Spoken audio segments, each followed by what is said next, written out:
Deməli, 5-ci dərsimiz olur səriştələr və pedaqoji tələblər. Başqa vaxt bunun ayrı-ayrı keçirdim. Hal-hazırdakı vaxt ikisini bir verirəm. Çünki qorxmağa ehtiyac yoxdur. İmtahana əvvəlki hissələrdə bununla bağlı çox sual düşürsə, indi pedaqoji tələblərlə bağlı bir dənə düşür ya düşmür. Gəldik nəyə? İlk olaraq baxırıq ümumi təhsilin dövlət standartlarına. Əzbər bilməyə ehtiyac yoxdur. Sadəcə olaraq ümumi təhsilin dövlət standartları başlığının içərisindədir səriştələr və pedaqoji tələblər hissəsi. Yəni ona görə bu başlığı vermişik. Yəni burada bax, nəyin içərisindədir? Ümumi təhsilin dövlət standartlarının içərisində nələr? Səriştələr və pedaqoji tələblər. İndi burada ümumi təhsilin içərisinə minimum təhsil standartları, dövlət təhsil üçün ümumiyyətlə minimum təhsil standartları müəyyənləşdirir. Və bütün təhsil müəssisələrində bu minimum təhsil standartlarına cavab verməlidir, yəni onlara çatmalıdır. Dövlətin qoyduğu standartlar nələrdir bəs? Dövlət hansı standartları, nələri müəyyən edir? Daha doğrusu aşağıdakı standartları müəyyən edir ümumi olaraq. Burada 13 dənəsinin adı var.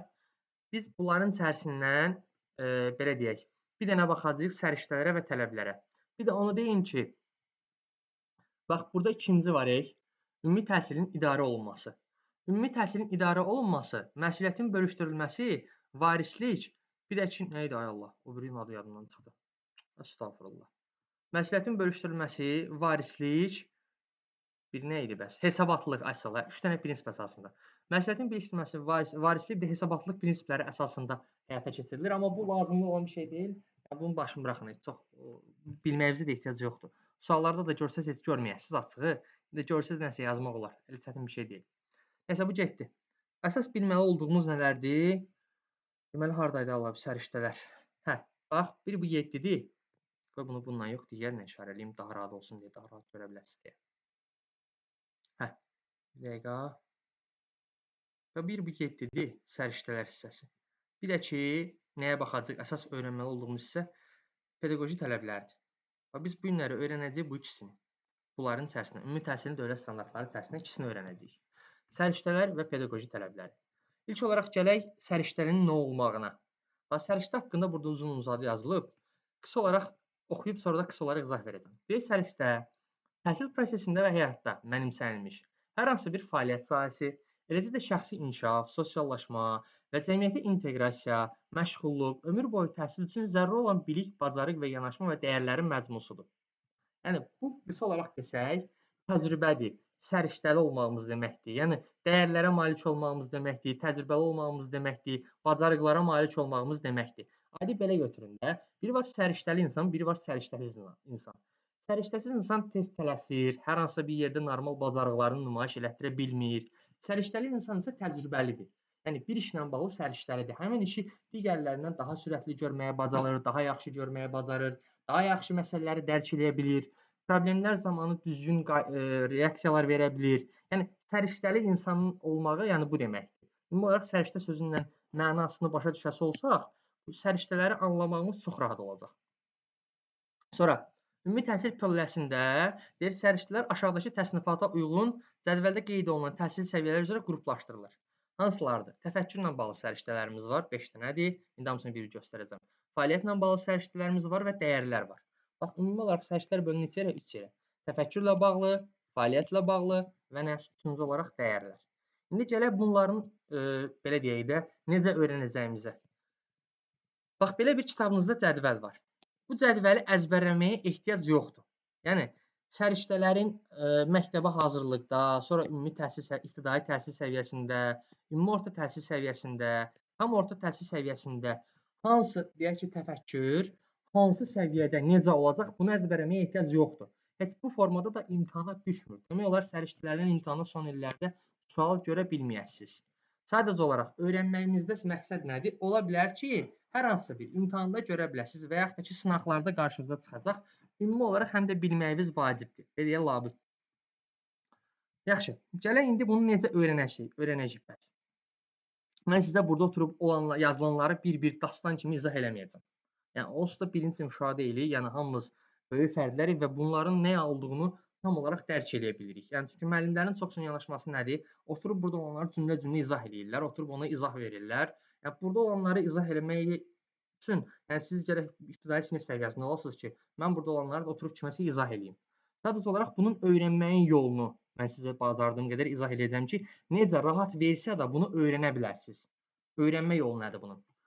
Gəldik indi öyrənmə yollarına. İlk olaraq baxırıq təfəkkürlə bağlı səriştələri biz necə öyrənə bilərik? Təfəkkür nədir? Təfəkkür insanın dərrakəsi, ağlınla bağlı olan, beynində gedən proseslərlə bağlıdır. Və beynində gedən proseslərlə bağlı səriştə, yəni beynimizdə olan proseslərlə bağlı səriştə neçə yerə bölünür? Bölünür 5 dənə yerə. Birincisi yaradıcılıq, ikincisi tənqidi təfəkkür, üçüncüsü problem həll etmə, dördüncüsü qərar qəbul etmə, beşincisi müstəqil öyrənmə.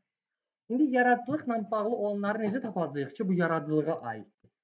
Bax, yaradıcılıqla bağlı olanlarda həmişə yeni bir şey ortalığa qoymaq var. Kreativ formada yanaşmaq var. Məsələn, bax deyir ki, əşyalardan qeyri-adi istifadə. Görürsüz, yeni bir formada yanaşmaq var. Məsələyə yeni bir baxış bucağı var. Sonra nəyəsə orijinal əlavələr, düzəlişlər eləmək, nəyəsə qeyri-standart yanaşmaq, innovativ layihələr hazırlamaq. Yəni bunun ümumisi nəyə gəlib çıxır? Bax yenə deyirəm, buranı əzbərləməyə ehtiyac yoxdur. Məktəbə hazırlıq ayrıca düşmür ki, hansında nədir, ibtidaidə nədir, ümumi ortada nədir, tam ortada nədir. Sadəcə olaraq deyir ki, filan səriştə hansı filan səriştə nə demək? Yəni situasiya verilir və situasiyada şagirdin hansı səriştəsinin olub-olmadığı soruşulur. Əgər şagird məsələlərə yeni formada yanaşma göstərirsə, yeni bir şeylər, ideyaları beyin olaraq, ideyaları ortalığa qoya bilirsə, deməli o kreativlik səriştəsinə, yaradıcılıq səriştəsinə malikdir. Və o da təfəkkürlə bağlıdır. Aydındır demək istədiyim. Yəni tam olaraq fikrimi çatdıra bildim sizə ki, necə öyrənəsiniz temanı. Yəni mövzunu daha doğrusu necə öyrənəsiniz. Qalar bir dənə səsinizi çıxardım, baxaq görək kimə aydın deyilsə, təzədən lap sıfırdan izah eləyim. Hə deyə bilərik ən azından. Ya da yox deyə bilərik. Yaxşı, heç kimin səs çıxmadı. Gəldik ikinciyə. Bax, tənqidi təfəkkür. Tənqidi təfəkkürdə nə var? Tənqidi təfəkkürdə nəyisə əsaslandırmaq. Kimsənsə yazdı deyəsən, qoy baxım. Aydındır, hə. Yaxşı. Baxın, tənqidi təfəkkürdə nəyisə əsaslandırmaq var. Nəyisə qanunsuzluğu, uyğunsuzluğu, uyğun olmayanı müəyyənləşdirmək var. Nəyisə dəyərləndirmək var. Nəyisə qiymət vermək var. Bax, nəyisə dəyərləndirirsən, nəyisə qiymət verirsən, harda? Tənqidi təfəkkürdə. O, tənqidi təfəkkürə aid olan səriştədir. Yəni, çalışın dediyim kimi əzbərləməyin. Çalışın məntiqi olaraq başa düşməyə bacarın. Sonra, problem həll etmədə bütün hər şey problemlə bağlıdır. Bax, problemi həlli, ehtimallar irəli sürür, alqoritmlər qurur, optimal həll yollarını müəyyən edir, problemli situasiyalarda sabitlik nümayiş etdirir. Problem həll etmədə nə görürsünüz? Ancaq problem sözünü. Yəni, bunu rahatlıqla tutmaq olur. Deyək ki, şagird problemin düzgün formada həll etməyə bacarırsa, hansı səriştəyə malikdir? Problem həll etmə səriştəsinə malikdir. Sonra, qərar qəbul etmədə eynən onun kimi. Bütün cümlələrdə qərar sözünü görəsiniz. Qərar, qərar, qərar, qərar. Yəni, burada axtarmağa, uzun-uzadı bunu oxumağa, vaxt itirməyə ehtiyac yoxdur. Sadəcə olaraq məntiqini tutsaz, çalışmaları çox rahat, testləri çox rahat işləyə bilərsiniz. Sonra, müstəqil öyrənmə nədir? Bir adam sərbəst formada öyrənməyindən danışılır. Ki, adam sərbəst formada öyrənir. Məsələn, deyək ki, məktəbazlıqda sərbəst formada öyrənməyə marağının olduğu göstərir. Sonra, sərbəst formada mənbələri ayırd eləyir. Sonra, öz öyrənməsini istiqamətləndirə bilir. Öz öyrənməsini yenir, qiymətləndirir. Nə oldu? Hamısı özünün öyrənməsi ilə bağlı oldu. Bu hansına aid olacaq? Aid olacaq nəyə? Müstəqil öyrənməyə. Baxın, bu təfəkkürlə bağlı səriştələr. Çalışın məntiqini tutasınız. Məntiqini tutsaz, tapmaq çox rahatdır. Nəinki əzbərləməklə. Gəldik sonra, ikinci olaraq fəaliyyətlə bağlı səriştələrə.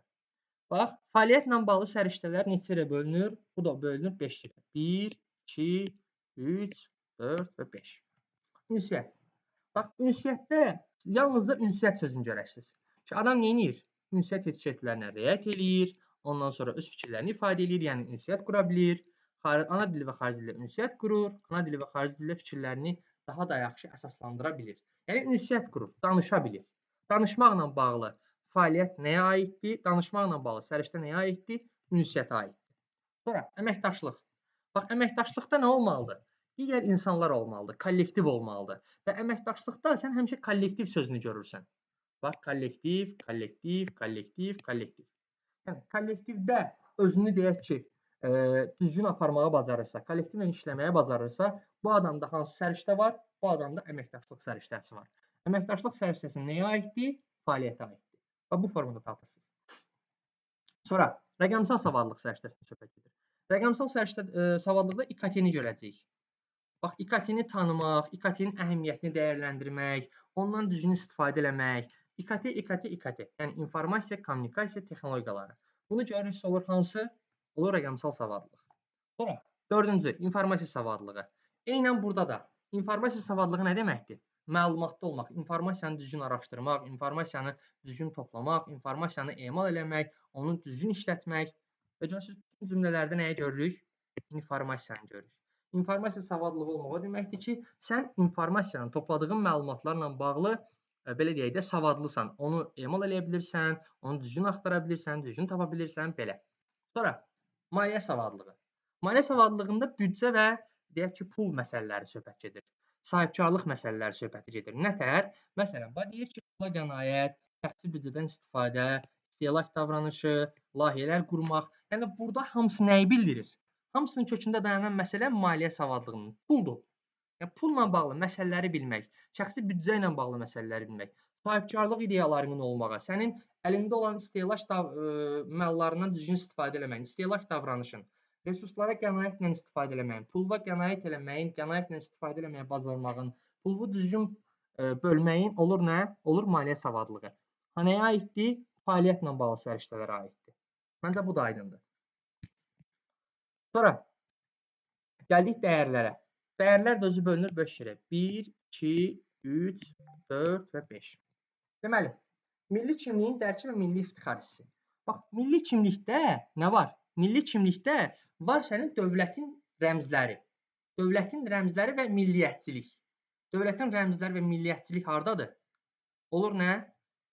Milli kimlikdə iftixar hissinə. Bax, dövlət rəmzlərini tanımaq, Azərbaycançılıq ideyaları, yəni milli kimlikdən söhbət gedir burada. Sonra Azərbaycançılıq ideyalarını təbliğ eləməyin olur nəyə? Milli kimliyə və milli iftixar hissinə. Milli kimlikdə, milli iftixar hissində oldu nə? Dövlətin rəmzləri və sənin deyək ki, Azərbaycançılığın. Bu oldu milli kimlik. Gəlir fəal vətəndaş mövqeyinə. Fəal vətəndaş mövqeyinə sənin dövlətinlə bağlı məsələlər, ölkənlə bağlı məsələlərdir. Yəni yaşadığın ölkə ilə bağlı məlumatlı olmağın, dövlət və dövlətçiliyi bilməyin, dövlət maraqlarının müdafiəsində durmağın, dövlət maraqlarının müdafiəsində dayanmağın, onun xidmət eləməyin dövlətin maraqlarına. Bax, fəal vətəndaşda oldu nə? Dövlətlə və ölkə ilə bağlı məlumatlardır. Dövlət və ölkə ilə bağlı olan fikirlərdir. Dövləti və ölkəni gördünüzsə nəyə aid olur? Fəal vətəndaş mövqeyinə aid olur. Dövlət rəmzini, rəmzlərdən söhbət gedirsə və Azərbaycançılıqdan, milliyyətçilikdən söhbət gedirsə, bu olur nə? Milli kimliyin dərki və milli iftixar hissi. Sonra gəlir üçüncü. Şəxsi və sosial məsuliyyət dəyəri. Şəxsi və sosial məsuliyyət deyəndə sənin davranışından və digər cəmiyyətdə olan şəxslərə qarşı münasibətindən söhbət gedir. Aydındır? Bax, sənin davranışından və öz şəxsi məsuliyyətini dərk eləyərək cəmiyyətdə özünü necə aparmağından söhbət gedir. Baxın, davranış mədəniyyəti haqqında, şəxsi məsuliyyəti dərk eləmək, şəxs və cəmiyyət münasibətləri, cəmiyyət qarşısında məsuliyyətini şərh eləmək. Və gördünüz, nə oldu? Sənin özünün davranışın, şəxsi məsuliyyətin və cəmiyyət qarşısında elədiklərin, cəmiyyət qarşısında məsuliyyətlərin.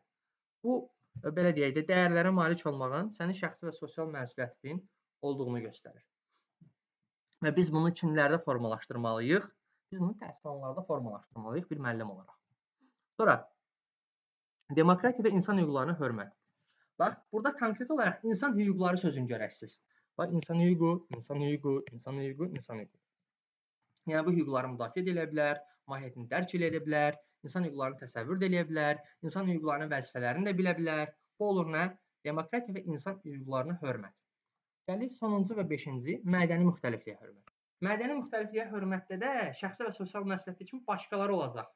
Amma burada başqa mədəniyyətlərdən, başqa xalqlardan söhbət gedəcək. Yəni, başqa mədəniyyət, başqa xalq. Ümumi olaraq cəmiyyət yox, ha. Başqa mədəniyyət və başqa xalq söhbətini görəsiniz mədəni müxtəliflikdə. Baxın, mədəni müxtəlifliyin nə olduğundan məlumatlıdır.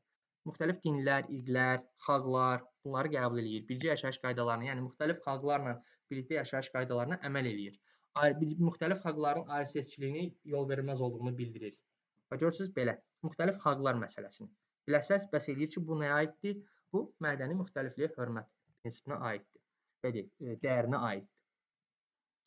Belə, bu boyda uzun cədvəldir və uzun cədvəli əzbərləməyə ehtiyac yoxdur dediyim kimi. Konkret olaraq məntiqini tutsaz, çox rahatçılıqla tapa bilərsiniz istənilən situasiyada, istənilən belə deyək tapşırıqda. Tapmaq çox rahatdır. Sadəcə olaraq videoya baxanda göstərdiyim hissələri dərk eləyin və göstərdiyim hissələri oxuyun. Tam olaraq dərk eləyəndən sonra biləsiniz ki, səriştələri tapmaq çox rahatdır. Və səriştəli insan dedik necə insandır? Səriştəli insan təcrübəli insandır, mahir insandır, yəni bir işi daha yaxşı etməyə bacaran insandır və biz şagirdlərdən mütləq formada bu səriştələri formalaşdırmalıyıq ki, onlar bir şəxsiyyət kimi öz həyatlarına davam eləyə bilsinlər. Səriştələr mütləqdir insanın formalaşmağında. Belə, bura qədər isə olan sizə məncə aydın oldu. Qaranlıq qalan tərəfi var kiməsə?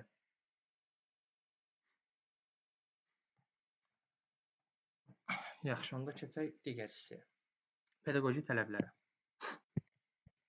Gəldik pedaqoji tələblərə. Bax, yuxarıda göstərdiyimiz iki hissədən biridir. Pedaqoji tələblər hissəsi. Deməli, ümumi təhsilin təşkilinə dair verilən pedaqoji tələblər. Səriştələr şagirdlərdə formalaşdırılmalı idi. Pedaqoji tələblər isə yerinə yetirən kimdir? Müəllimdir. Və burada hansı prinsip əsas götürülür? Subyekt prinsipi əsas götürülür. Çünki müəllim və şagird arasında olan qarşılıqlı əməkdaşlığa əsaslanır. Nə? Təlim-tərbiyə prosesi. Təlim-tərbiyə prosesində kim olur? Müəllim və şagird olur. Və onlar qarşılıqlı şəxslər və subyekt prinsipinə uyğun olaraq əməkdaşlıq çərçivəsində biz bu tələbləri qoruyaraq şagirdi nə etməliyik? İnkişaf elətdirməliyik, bir şagird kimi, şəxsiyyət kimi, bir insan kimi yetişdirməliyik. Bu bizim qarşımızda qoyulan tələbdir və mütləq formada biz buna riayət etməliyik. İndi gələk tələblərə baxaq görək nə hansı tələblər var əlimizdə. Birinci ilk olaraq adlanır pedaqoji prosesin tamlığı. Baxın, əslində müəllimlərin çoxsu bunları çətinləşdirir, çox belə deyək də qarışıq salır. Nə mənada qarışıq salır? Qarışdırırmı deyimmi, çətinləşdirirmi deyimmi? Amma lazım deyil. Yəni çətin bir şey də deyil. Yəni heç kim də bunu çətinləşdirməsin. Çox sadə, rahat, məntiqini tutsan yaza biləcəyin testlərdir. Yəni məntiqlə olan bir şeylərdir ki, ümumi olaraq məntiqi tutmaq lazımdır. Mən də çalışdığım qədər sizə ümumi olaraq məntiqini izah etməyə çalışıram. Orada yazılanların hamısını əzbər etməyə çalışmıram. Çalışın məntiqini tutun. Açar məqamları falan burada yazmışam, düzdür. Sadəcə olaraq bunun məntiqini tutasınız deyə yazmışam. Əzbərləyəsiniz deyə yazmamışam. İndi keçək oxuyaq nə deyir burada. Deyir ki, təhsil məqsədlərinin öyrədici, tərbiyə edici və inkişaf etdirici xarakter daşıması. Tərifidir. Nə deməkdir bu? Deyək ki, biz şagirdlərə hər hansı bir mövzu keçirik. Mövzu keçəndə nə edirik? İlk olaraq onlara bilikləri öyrədirik. Bilikləri öyrədəndən sonra bunun tərbiyəci hissəsi var. Tərbiyəci hissə burada mənəvi əxlaqi tərbiyə ilə mənəvi əxlaqi tərbiyədən söhbət getmir. Yəni düz otur, səsləmə, insanlara hörmətlə yanaş. Söhbət bundan getmir. Mövzunun özünün tərbiyə edici hissəsi var. Məsələn, nə deyək? Deyək ki, ağacların qorunmağı. Mövzu nədir? Mövzu ağacların qorunmağıyla bağlıdır və yaxud da ekologiyanın qorunmağıyla bağlıdır və yaxud su ehtiyatlarından düzgün istifadə ilə bağlıdır.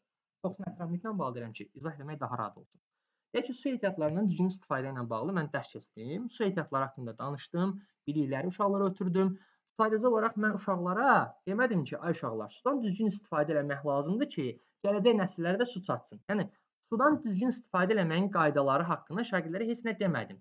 Öyrətdiyim biliyin niyə lazımlı olduğunu, mahiyyətinin nə olduğunu uşaqlara aşılamadım.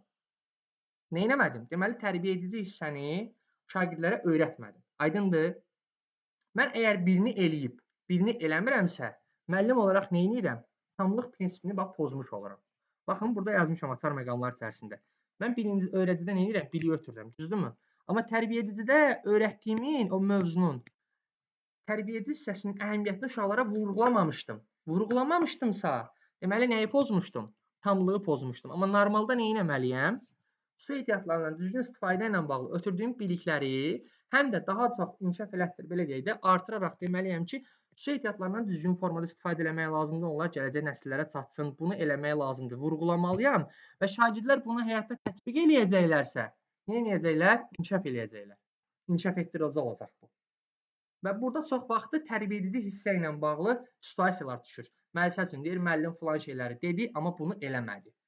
Burada da görürsünüz yazmışam. Verilən situasiyalarda birinci cümlə təsdiqli olur, ikinci cümlə inkarda olur. Pedaqoji prosesinin tamlığı ilə bağlı olan hissələrdə. Müəllim deyir, filan şey elədi, amma bunu eləmədi. Bunu elədi, amma bunu eləmədi. Bu formada cümlələr görəsiniz. Bu formada demirəm, amma verilən cümlələrin hər biri pedaqoji prosesin tamlığına aiddir. Belə formada verilən cümlələrin hər biri. Bu demirəm bu sözü. Sadəcə olaraq situasiyanın məntiqini tutanda baxın ki, birinci cümlə təsdiqdədir. Yəni müəllim falan şey eləyir. Amma digər ikinci bir məsələni yerinə yetirmirsə, deməli nədir? Tamlığı pozmuş olur. Sonra digər məsələ nədir? Müəllim şagirdlərə dərsin əvvəlində təlim nəticəsini bildirməlidir ki, ay bala, biz dərsin sonunda öyrənəcəyik bu biliyi, bu bacarığı. Deməlidir. Əgər müəllim bunu demirsə, onda nə etmiş olur? Şagirdlərə təlim nəticəsini bildirmir və bu zamanda tamlıq prinsipini pozmuş olur. Sonra təlim nəticəsində müəllim çatmalıdır. Harda? Dərsin sonunda. Müəllim şagirdlərə təlim nəticəsini bildirdi. Okay. Tamlıq prinsipini riayət eləyib. Amma təlim nəticəsində sonda nə etdi? Çata bilmədi. Çata bilmədisə, deməli yenə də nə olur? Tamlıq prinsipi pozulur. Pedaqoji prosesin tələblərindən bağlı olan hissələrdə, pedaqoji tələblərlə bağlı olan hissələrdə çox vaxtı pozulmağınla bağlı və yaxud da riayət olunmağınla bağlı situasiya tipli testlər verilir. Ona görə mən tələblərin pozulmağınla bağlı misallar gətirirəm ki, situasiyaları qarşınıza çıxanda dərk edə biləsiniz. Məncə aydın oldu ki, buna nə demək istəyirdik? Pedaqoji prosesin tamlığı nə idi? Keçdik ikinciyə. İkinci şəxsiyyət yönümlülükdür. Və biz bunu keçmişik. Bax, kurikulum prinsiplərinin içərisində şəxsiyyət yönümlülüyü keçmişdik. Amma burada bunu böyük belə izahını vermişdim. Oradakından eynilik demək olar təşkil edir. Demək olar elə eynilik təşkil edir. Yəni bunu silim. Şəxsiyyət yönümlülüyü nə deyir? Təhsilçilərin idraki, ünsiyyət və psixomotor fəaliyyətləri əsasında həyati bacarıqların inkişaf etdirməklə onlarda milli və bəşəri dəyərlərin formalaşdırılmasıdır. Yəni burada əvvəldə dediyim kimidir. Biz nə edirik? Onları idrak, ünsiyyət və psixomotor bacarıqları formalaşdıraraq, yəni idraklarını inkişaf elətdirərək, ünsiyyətlərini inkişaf elətdirərək, psixomotor fəaliyyətlərini inkişaf elətdirərək nə edirik? Şagird kimi üzr istəyirəm, şagird kimi, şəxsiyyət kimi formalaşdırırıq. Yəni şagirdi şəxsiyyət kimi formalaşdırmaq və digər ikinci açar məqam nədir? Humanistlik, tolerantlıq, vətənpərvərlik, Azərbaycançılıq, nə bilim, müxtəlif bu kimi və s. kimi dəyərləri şagirdlərə bildirməyimiz, yəni milli və bəşəri dəyərlər şagirdlərdə formalaşdırmağımız hansı prinsipə əməl eləməyimiz deməkdir? Yönümlülük prinsipinə əməl eləməyimiz deməkdir. Məsələn, misal çəkək, deyək ki, 8 noyabr vaxtı müəllim sinifə girir və şagirdlərə deyək ki, yaşadıkları ərazidəki şəhidlərlə bağlı müxtəlif məlumatlar verir və şəhidləri daim belə deyək, yadda saxlamalı olduğumuzu, onlara borclu olduğumuzu bildirir və bunu uşaqlara belə deyək, aşılayır. Onlarda dəyər formalaşdırır. Deməli, nə etmiş olur? Şəxsiyyət yönümlülük prinsipinə əməl eləmiş olur. Bu da ikinci. Üzr istəyirəm, bizə dəqiq olar.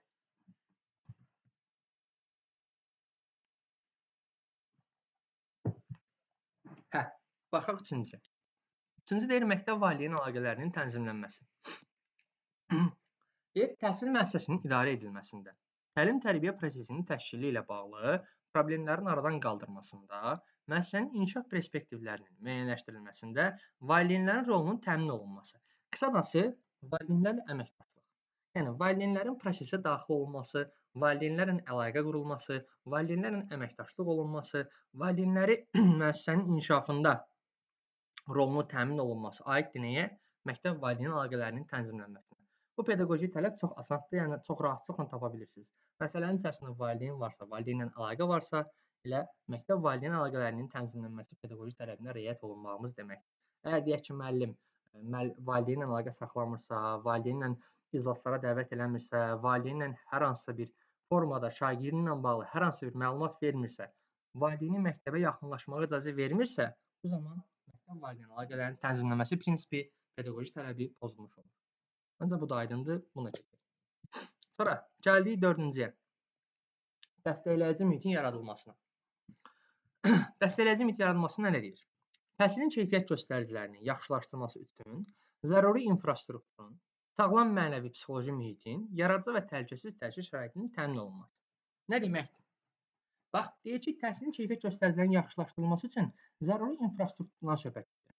Bax, sinifdə normal təhsil şəraiti olmalıdır. Yəni, part olmalıdır, stul olmalıdır, lövhə olmalıdır, müəyyən avadanlıqlar olmalıdır ki, sinifdə sən dərs keçə biləsən. Yəni, infrastruktur olmalıdır, məktəbin infrastrukturu, maddi texniki bazası, müxtəlif avadanlıqlar, əyani vasitələr olmalıdır ki, sinifdə normal dərs keçilə bilsin. Əgər bunlar yerinə yetirilirsə, dəstəkləyici mühitin yaradılması prinsipi qorunmuş olur. Yəni, pedaqoji tələbi qorunur. Yox, əgər bunlardan hər hansısa biri yoxdursa, deyək sinifdə lövhə yoxdursa, parta yoxdursa, stul yoxdursa, bu zaman dəstəkləyici mühitin yaradılması prinsipi pozulur. Və yaxud da məsələn müəllim xəritə ilə dərs keçməlidir, əyani vasitələri, xəritələri yoxdur. Deməli hansı prinsip pozulub? Dəstəkləyici mühitin yaradılması. Və yaxud da müəllim deyək ki, yoxdur, amma bunun cibindən pul qoyub alıb gətirir. Və bunu təşkil eləyirsə, burada isə dəstəkləyici mühitin yaradılması prinsipi qorunur. Bu birinci hissəsi. Keçdik ikinciyə. Deyir, sağlam mənəvi psixoloji mühitin olması. Yəni sinifdə sağlam bir mühit olmalıdır. Müəllim və şagirdlər arasında hər hansısa bir, belə deyək də, problemlər olmamalıdır. İkinci hissəyə bax, tam aydın olsun. Və müəllim şagirdlərdən qorxmamalıdır. Sərbəst, daha doğrusu şagird müəllimlərdən qorxmamalıdır. Sərbəst formada fikirlərini ifadə etməyə bacarmalıdır şagirdlər. O müəllimdən çəkinməməlidirlər. Və yaxud da ki, hər hansı bir sinifdə sıxıntı halı onlarda baş verməməlidir ki, onlar fikirlərini rahat formada ifadə edə bilsinlər. Mənəvi cəhətdən sinif çox sərbəst olmalıdır ki, uşaqlar öz düşüncələrini, fikirlərini, özlərini ifadə etməyə imkan tapsınlar. Bu zaman dəstəkləyici mühit qorunur. Yox, əgər bunun kimi bir mühit yoxdursa, müəllim avtoritar sistemlə idarə edirsə, qışqırır, bağırır, vurur, döyür, qışqırır, uşaqların hər hansı müəllimdən qorxurlarsa, çəkinirlərsə bir söz deməklə bağlı. Bu zaman dəstəkləyici mühitin yaradılması prinsipi pozulur.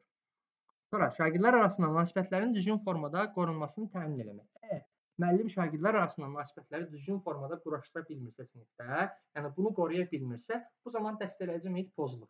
Nə deməkdir? İki şagirddir, aralarında münaqişə var, insident baş verir sinifdə. Müəllim bunu göz yumur, yalandan heç sakitləşdirməyə də çalışmır, yola verir və uşaqlar arasında bu problem hər gün davam edir. Bu zaman nə olur? Dəstəkləyici mühitin yaradılması prinsipi pozulur. Sonra gəldik 5-ciyə, özür dilərim, burada 3 yazmışam, 5 olmalıdır. Deyir, şagirdlərin təhlükəsizliyinin təmin olunması. Sinifdə təhlükəsiz bir mühit olmalıdır. Yəni, deyək ki, sinifdə əgər hər hansı bir avadanlıqdır, deyək ki, quraşdırılır və o təhlükədə uşaqların üstə düşə bilər. Yəni, bu zaman müəllim şagirdlərin təhlükəsizliyini təmin edərək həmin sinifi deyək ki, düzəltməlidirmi və yaxud da sinifi boşaltmalıdırmı və yaxud da deyək ki, elektrik naqilləri üstə açıqdır, müəllim şagirdlərin təhlükəsizliyini mütləq formada buna görə təmin etməlidir. Ya rəhbərlikdən belə deyək də bildirməlidir, o naqillərin üstü bağlanmalıdır və yaxud da hər hansı bir formada şagirdin təhlükəsizliyini mütləq formada təmin etməyə bacarmalıdır. Əgər eləyirsə, dəstəkləyici mühitin yaradılması prinsipinə, daha doğrusu pedaqoji tələbinə əməl eləyir. Bu da 4-cü. Bura qədər hamısı aydındır.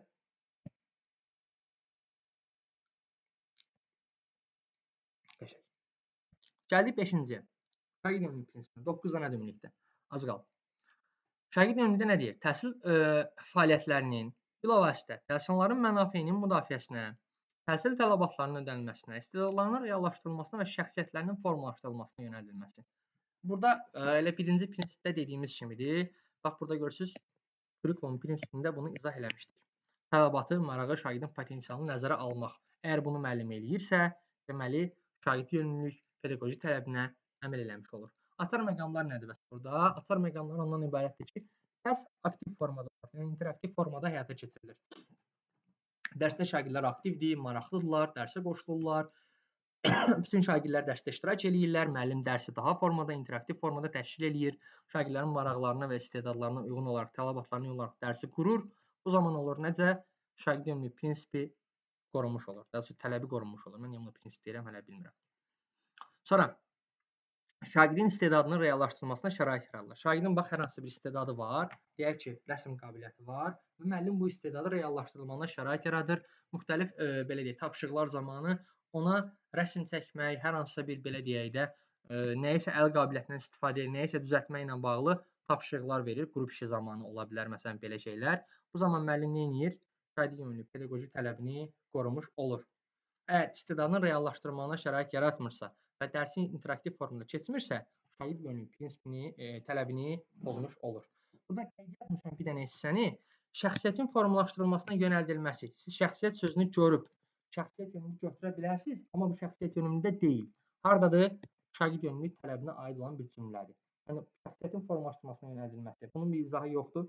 Sadəcə olaraq bilin ki, bu cümlə şagird yönümlülük tələbinə aiddir. Bu da şagird yönümlülüklə bağlanan hissə. Gəlik əsas 4 dənə hissə sondakılara. Deməli, təhsildə bərabər imkanların yaradılması nədir? Müəssisənin təhsil infrastrukturuna uyğun olaraq təhsil alanlar üçün eyni təlim şəraitinin təmin edilməsi, Təhsil prosesində şagirdlərin meyl, maraq və potensial imkanlarının nəzərə alınmaqla tənzimlənməsidir. Açar məqamları nədir? Baxaq bunlara bir-bir. Və deyir ki, təlim şəraiti zamanı şagirdlərə fərq qoymaq olmaz. Yəni sən infrastruktura uyğun olaraq təlimin təhsil infrastrukturuna uyğun olaraq hamısının eyni təlim şəraiti yaratmalısan. Heç kimə fərq qoymamalısan. Heç bir şagird fərqli olmamalıdır. Məsələn, deyək ki, şagirdlərdən 10 nəfər otururlarsa dərsdə, 5 nəfərə yoxsa saxlamamalısan. Məsəl üçün deyirəm də və yaxud da ki, məsələn deyək, hər hansısa bir şagirdlərdən istifadə edib dərsdə onları xəritədə müəyyən hissələr göstərməyə şərait yaradırsansa, digər yerdə qalan məsəl üçün 10 nəfəri də sən xəritəyə çıxardıb onlara xəritədə nəyisə göstərməyinə şərait yaratmalısan. Yəni infrastruktura uyğun olaraq şagirdlərin hər birini təhsilə cəlb eləməlisən, bərabər imkan yaratmalısan. Onların hər hansısa birinə fərq qoymamalısan. Yəni 5-ni lövhəyə çıxardıb deyək ki, tapşırıqları lövhədə işlədib 5-ni lövhəyə çıxartmaya bilməzsən. Yəni çalışıb hər birinə şərait yaratmaq lazımdır ki, hər biri daha yaxşı öyrənə bilsin. Təhsildə bərabər imkanlar yaradılsın. Yəni qısacası desək, fərq qoymaq olmaz konkret. Sonra şagirdlərin öyrənmə tərzlərini nəzərə alaraq dərsi qurmalısan. Necə? Məsələn, deyək ki, mən öyrənirəm, burada ümumiyyətlə öyrənmə tərzləri 4 yerə bölünür. Audial, vizual, kinestetik, bir də oxuyub yazaraq. Bunlar haqqında məlumat verməyəcəm uzun-uzadı, çünki onu keçəcəm. Sadəcə olaraq demək istədiyim nədir? Öyrənmə tərzlərini nəzərə alaraq dərsi qurmaq odur ki, sən üzr istəyirəm. Dərsi quran zaman audial öyrənənlər üçün, yəni səslə öyrənənlər üçün dərsi müəyyən hissəsini səslə öyrənənlər üçün qurmalısan. Dərsin müəyyən hissəsini vizual öyrənənlər üçün qurmalısan. Dərsin bir hissəsini kinestetik öyrənənlər üçün, yəni dərsin ümumiyyətlə hər bir hissəsini də elə quraşdırmalısan ki, hər öyrənmə tərzinə malik şagird dərsi tam olaraq mənimsəyə bilsin. Dərsdə aktiv formada iştirak edə bilsin və dərsi mənimsəyə bilsin. Sən dərsi quran zaman şagirdlərin öyrənmə tərzlərini nəzərə almasan, tapşırıqların verilməsi zamanı və yaxud da dərsin izahı zamanı və yaxud da belə deyək, təcrübi praktiki tapşırıqlar zamanı şagirdlərin öyrənmə tərzlərini nəzərə almayaraq dərsi qursan, bu zaman təhsildə bərabər imkanların yaradılması prinsipini pozursan. Məsələn, necə? Deyək ki, mən məsələn dərsi ancaq danışaraq izah edirəm. Dərsdə hər hansı bir göstərməli olduğum praktiki hissələri göstərmirəm. Bu zaman audial öyrənənlər öyrənir, praktiki olaraq, yəni hərəkət eləyərək, kinestetik öyrənənlər öyrənmir. Kinestetik öyrənənlər hərəkət eləyərək nəyisə öyrənənlərdir. Və yaxud da, məsəl üçün deyirəm, mən nəyisə oxuyub yazaraq öyrənənlər üçün belə deyək də, quraşdırıram. Dərsi ancaq tapşırıqları verirəm. Tapşırıqlar ancaq oxuyub yazma üzərindədir.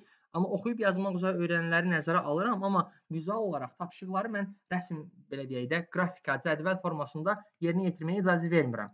Bu zaman nə etmiş oluram? Vizual öyrənənlərin qarşısını kəsmiş oluram. Vizual öyrənənləri öyrənməyə cəlb eləmiş olmuram.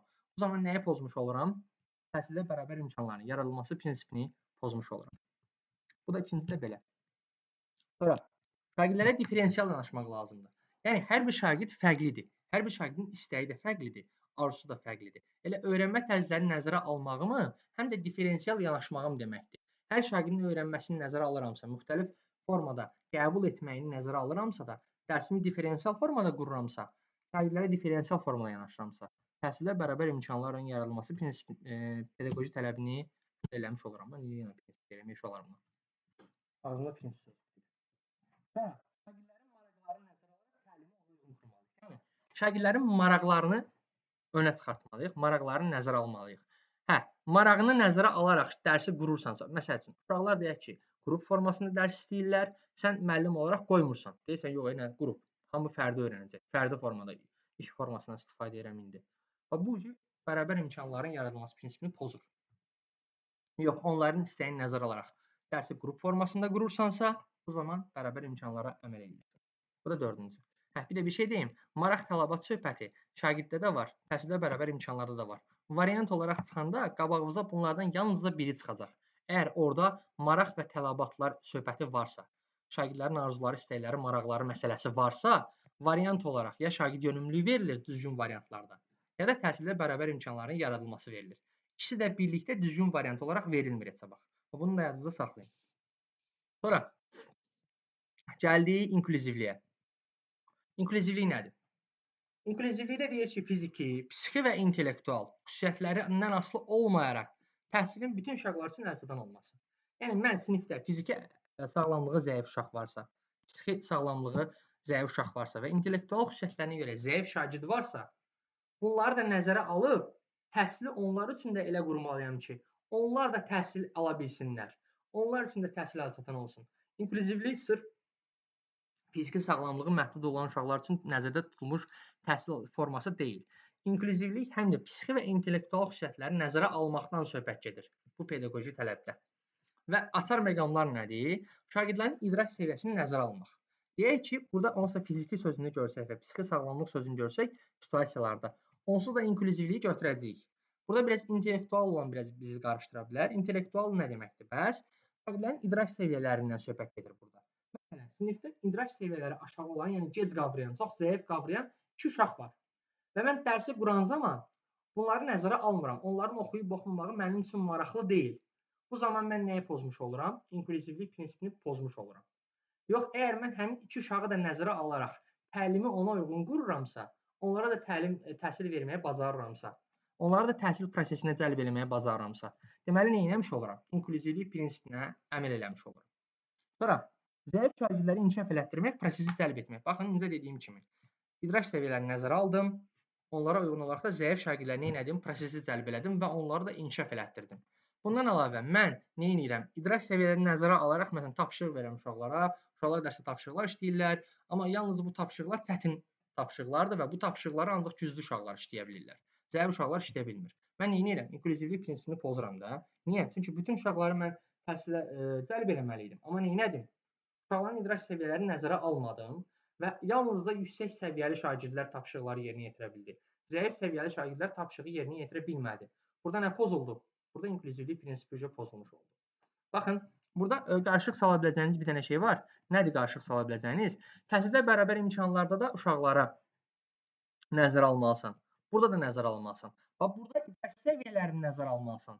Amma təhsildə bərabər imkanlarda istəklərini nəzərə almalısan. İstəklərini və onların belə deyək fərqliliklərini nəzərə almalısan. Fərqliliklərini nəzərə alaraq, öyrənmə tərzlərini nəzərə alaraq dərsi qurmalısan. Amma inklüzivlikdə şagirdlərin idrak səviyyələrini nəzərə alaraq dərsi qurmalısan və hamı üçün təhsili nə etməlisən? Əlçatan eləməlisən. Qarışdırılacaq bir məsələ deyil, sadəcə olaraq deyirəm də, indi ola bilər ki, qarışdıra bilərsiniz. Gəldik son olaraq ikisinə. Fəaliyyətin stimullaşdırılması və inkişaf yönümlülüyə. Fəaliyyətin stimullaşdırılmasında deyir ki, təhsil prosesinin səmərəliliyinin artırılması, şagirdlərin təlim marağının yüksəldilməsi üçün onların nailiyyətlərinin izlənilməsi və dəyərləndirilməsi istiqamətində tədbirlərin görülməsi. Yəni sən nə etməlisən müəllim? Şagirdlərin həvəsləndir, onlara maraq oyat, onlara istiqamət ver, onlara motivasiya ver, onların işini dəyərləndir, onların işinə qiymət ver, onların proses zamanı etdiklərinə rəy bildir. Və bunların hamısını edirsənsə, şagirdlərin fəaliyyətini edirsən, yəni gördükləri işini edirsən, stimullaşdırırsan, həvəsləndirirsən. Onlar daha da həvəslənərək daha da irəli gedirlər. Aydındır? Şagirdlərə motivasiya vermək, istiqamət vermək, yol göstərmək, onların işini qiymətləndirmək, yəni qiymət vermək yox, 5-3 yazmaq yox. Yəni işinə qiymət verdiyini göstərirsən, dəyərləndirirsən, həvəsləndirirsən və proses zamanı rəy verirsən, korrekt edici rəy verirsən. Korrekt edici rəy nədir? Korrekt edici rəy şagird tapşırığı deyək ki, yerinə yetirir. Məsələn, misal yazır və yaxud da hər hansı bir X bir tapşırıq yerinə yetirir. Məsələn, deyək ki, cümlənin sintaktik təhlil edir, məsələn deyirəm. Orada səhv eləyən kimi sən o səhvi yerindəcə düzəlt. Müəllim olaraq ona yol göstərib o səhvi yerindəcə düzəltsin. Və yaxud da riyaziyyatdan məsələ eləyəndə deyək ki, X-i səhv yazdı, Y yerinə səhv yazdı. Biraz onu deyən ki, bax, bunu belə yox, belə yaz. Düzəlt, səhvini sırası düzəlt, yəni korrekt elə. Korrekt edici rəy ver. Bu zaman proses zamanı rəy olur. Çünki uşaq hələ ki prosesi yerinə yetirir. Proses zamanı sən rəy verirsənsə, uşağın işini eləyən zaman onun səhvlərini düzəldirsənsə, deməli nə edirsən? Uşağın fəaliyyətini stimullaşdırırsan. Yəni onun fəaliyyətini daha da yaxşılaşdırmağına kömək edirsən. Elə bil belədir də, bir adam bir şey səhv eləyəndə, yolu səhv gedəndə, onun yolu səhv getdiyinə görə yorulacaq, sonra geri qayıtmağı var, təzədən həmin yolu bir də tapmağı var. Amma adam yolu gedəndə sən ona səhv gedəcəyi yola elə ilk addım atanda deyirsən ki, ilk addımın səhvdir, geri qayıt, geri dön, düzgün addım at. Bu zaman nə edirsən? Onun fəaliyyətini stimullaşdırırsan, ona kömək eləmiş olursan, istiqamət vermiş olursan, yol göstərmiş olursan. Yəni proses zamanı rəy vermək olur nə? Olur fəaliyyətin stimullaşdırılması. Görən zaman. Və biz konstruktiv rəyə də, ümumiyyətlə rəy vermək də fəaliyyətin stimullaşdırılmasına aid edirik. Müəllimin düzgün formada şagirdlərə rəy verməyi, düzgün formada fikir bildirməyi, konstruktiv rəyi qiymətləndirmədə keçəcəyik. Yəni onunla bağlı sadəcə qısa deyim. Buradakı düzgün formada rəy verməyi, düzgün formada işinə qiymət verməyi olur nə? Fəaliyyətin stimullaşdırılması tələbinə əməl eləməyimiz. Gəldik 9-cuya, inkişaf yönümlülük tələbi. İnkişaf yönümlülük tələbində nə deyir? Şagirdlərin təhsil nailiyyətlərinin, təhsil alanın, daha doğrusu təhlilindən alınan nəticələr əsasında onların inkişaf perspektivlərini ehtiva edən kompleks tədbirlərin həyata keçirilməsi. Nə deməkdir? Şagird neynədi? Bir nailiyyət əldə elədi, düzdürmü? Mən nailiyyəti neynədim? Təhlil elədim və bir nəticə çıxartdım ortalığa ki, şagirdlər zəifdirlər və yaxud da ki, güclüdürlər və yaxud da bunu yaxşı bilirlər mövzunu və yaxud da yaxşı bilmirlər. Və mən ona uyğun nə edirəm? Tədbirlər planı hazırlayıram. Yəni qısacası desəm, uşaqların işini təhlil edirəm və ona uyğun plan qururam. Uşaqların işini təhlil edib, yəni nəticələrini təhlil edib. Gördükləri işin sonunda o işin təhlilini aparıram və ona uyğun plan qururamsa, deməli onların inkişaf yönümlülük pedaqoji tələbinə əməl edirəm. Daha doğrusu onları inkişaf elətdirirəm və pedaqoji inkişaf yönümlülük pedaqoji tələbinə əməl eləmiş oluram. Burada biraz rəqəmlərdə səhvliklər var, uşaqlar üzrünü sayın, onu düzəldəcəm sonra. Sonra gəldik 9-cunun ikinci bəndinə. Daha doğrusu ikinci bənd. Bunu belə yazdım. 1 2 3. Hə. Sonra gəldik ikincisi. Orada nə deyir? Proses bitəndən sonra rəy verməkdir. Bax, inkişaf yönümlülükdə mən proses bitir, sondan nə edirəm? İşi təhlil edirəm və ona uyğun plan qururam. Və bu zaman da şagirdlərin işinə rəy vermiş oluram. Nə əsasında? Təhlildən aldığım nəticələr əsasında. Yəni proses bitəndən sonra, iş bitəndən sonra. Deyək ki, mən uşaqlara summativ qiymətləndirmə vermişdim. Onlar summativ qiymətləndirmədən hər hansısa tapşırıqları yerinə yetirmişdilər və tapşırıqların sonunda mən görürəm ki, onların hamısı çox zəif nəticə toplayıblar. Və mən bu zaman onların işinə uyğun plan qururam, təhlil edirəm və proses bitəndən sonra etdiklərimlə bağlı onlara rəy bildirirəm. Bu zaman nə olur? İnkişaf yönümlü pedaqoji tələbinə əməl eləmiş olur bu müəllim. Sonra formativ və summativ qiymətləndirmə aparmaq lazımdır inkişaf yönümlülük tələbinə əməl eləməyimiz üçün. Əgər bir müəllim formativ və summativ qiymətləndirmə aparmırsa, deməli nə etmiş olur? İnkişaf yönümlü pedaqoji tələbini pozmuş olur. Yəni formativ qiymətləndirmə gündəlik qiymətləndirmədir.